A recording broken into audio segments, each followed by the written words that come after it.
just east of Nashville. And last year, your business did? Last year we had the opportunity to serve 330 families for about $90 million. That's awesome. So you shared with me that you built your business recently around open houses. You came from the home building industry, I think you shared with me. Yeah, we started about, this month's my 4-year anniversary with Keller Williams. Yep. That's awesome. And coming from the new construction world, it was very structured, and we understood how open houses work. And we wanted to make it very predictable, right? So as we learned early on, we were looking at where could we go that was affordable, something where we had an expertise, and how could we build a system and a model around it, right? Okay. With the open houses, we found that we could put someone in there on Sundays from 2 to 4, but that wasn't kind of what Chris was saying.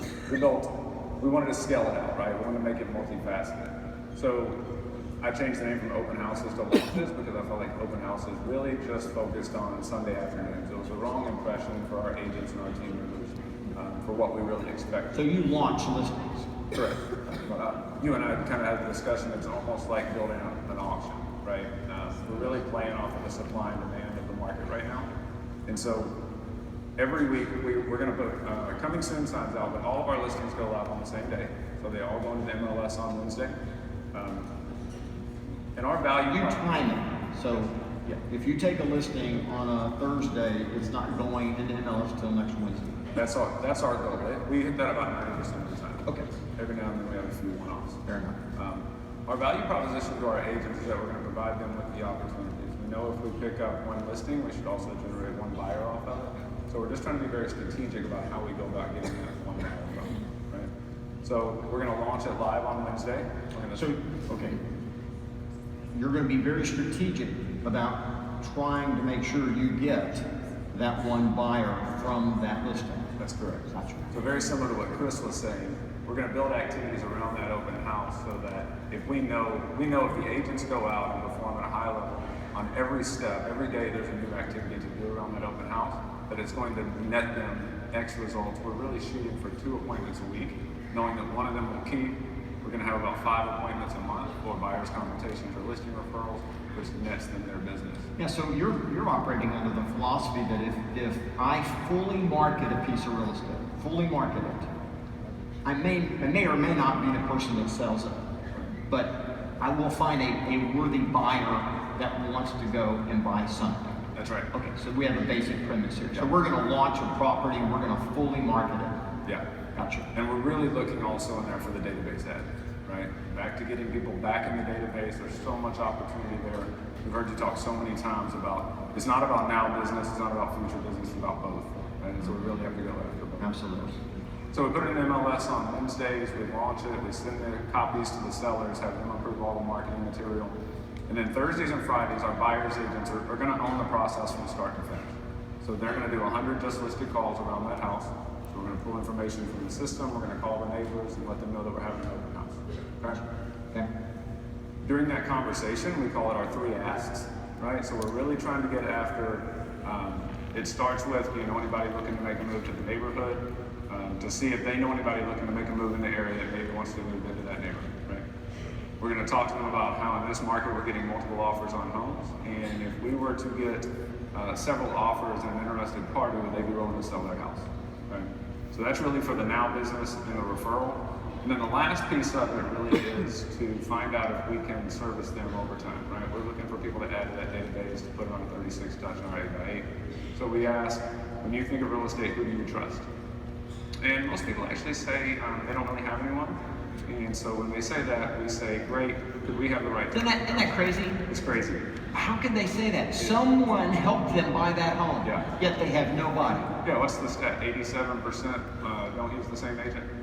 That was a huge aha for me a couple of family reasons. When I got in the real estate business, that stunned me when I discovered that, because I got in the industry thinking, well gosh, everyone out here who's in a house already has a realtor.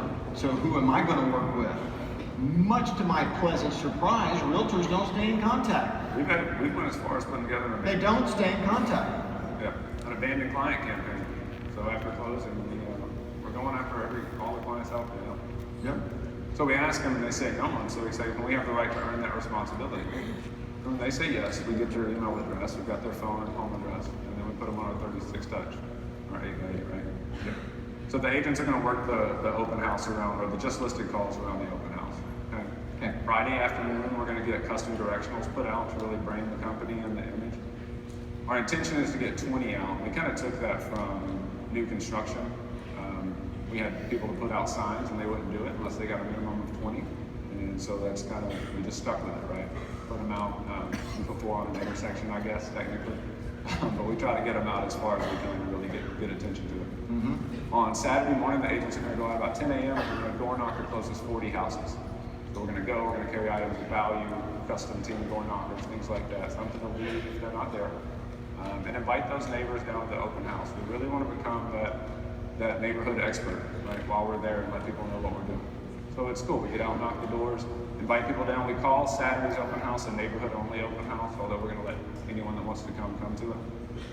We're really trying to just take advantage of the nosy neighbor, right? Invite them down, let them know what the home's sold for. They want to know anyways. So it's a really much easier conversation. We found in cold calling we weren't as effective at it. So it felt like with just listeds and just solds, we had a valid reason to be communicating with them. And one of the biggest scripts we found was when they called and said, hey, I'm a local agent in your area, it really took some of the pressure off of the call, right? And they said, oh, okay, well, we just put a sign down the street from you, like we're a legitimate real estate team. So we're gonna door knock the 40 house on Saturday, the neighborhood open house on Saturday afternoon, 2 to 4. Okay. Sunday we're gonna do a public open house, 2 to 4, lots of balloons. Okay, what's the magic about 2 to 4? Those are just the hours historically that we found that work. Okay, we do a lot of our new construction 1 to 5 on Sundays. The busiest is going to be 2 to 4. Yep. We do limit showings to the general public, so we're really trying to create some energy around these open houses. So agents are only allowed to show our homes on Saturday from 2 to 4, the first week that they hit the market. Okay. Wow. Okay. So if I want to see it on Friday, I can't. We strongly discourage it. If they're really passionate about it and want to do it, we'll work with the seller and try to get them in there. But we really want the seller to get maximum exposure for it. And the seller complaints from real estate agents going, dude, what's up with this? Yeah. I need to see that house. Let me in. I have a lockbox key. I don't need permission. Yeah. We do get some pushback on it. We found everybody all of a sudden has an out-of-town client that needs to get in right that minute. But I think they're getting used to it, right? The longer we've been doing it, they understand. And it's better for the seller. I mean, people were coming at 9, 10, 11, 12, every hour of the day. They were almost homeless all weekend, right? So it filters through everybody at the same time. Plus it creates that synergy. When you see 15 other people walking into the home talking about how much they like it, typically we're gonna get 5, 6, 7 offers on it. And that's the great thing. So usually Sunday night, we actually just implemented a seller success sheet. So at the end of the weekend, our buyer's agents are going to fill out how many doors they knocked, how many people they talked to, how many people came to the open house, what the feedback was, so that we can in turn deliver it to the seller. And it's also a way for our team to hold them accountable to the activities. Right? Monday, we're generally going to negotiate offers, and then Monday and Tuesday, or Tuesday and Wednesday, depending on timing, we're going to call those same 100 houses back and tell them we just sold that house. And again, go back to the 3 asks in order to build the database. Question. So, do you believe that this is 100% market driven? Does this approach work because of the market that you're in today? And if that changed, do you anticipate what might change about your approach that would still be effective? I think there is something to that. We didn't really start doing it until we had so many multiple offers on every house. Okay. However, I mean, we saw a little bit of a market pause, if you will, October, November, December. Okay. And it still worked. You might not get multiple offers on Monday.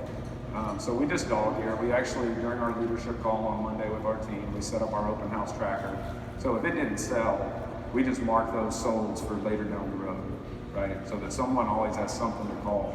So if it doesn't sell this week, it's still a great plan to get it out there. It's still advantageous to our sellers to do it.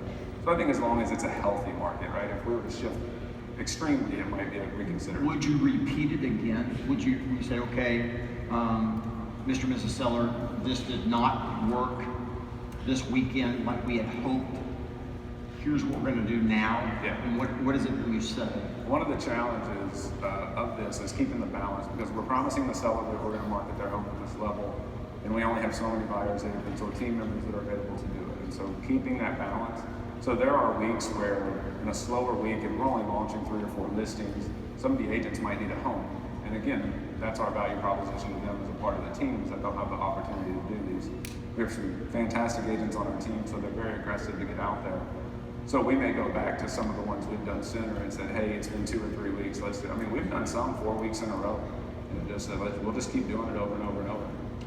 And it works, as long as the seller will let us. Fine, last question. What's the hardest thing about implementing something like this? Or what's the hardest thing? It comes back to the communication, right? Making sure that our sellers are aware of what's going on, our listing coordinators are getting it out there and marketing it correctly. We had a few weeks where we would look up on Friday and go, oh my goodness, do we have this covered? And so that's where our leadership team really started on Monday. Our listing agents now know to notify us of all upcoming listings by 10 a.m. On 12, we have a discussion about the upcoming week and we distribute them out appropriately.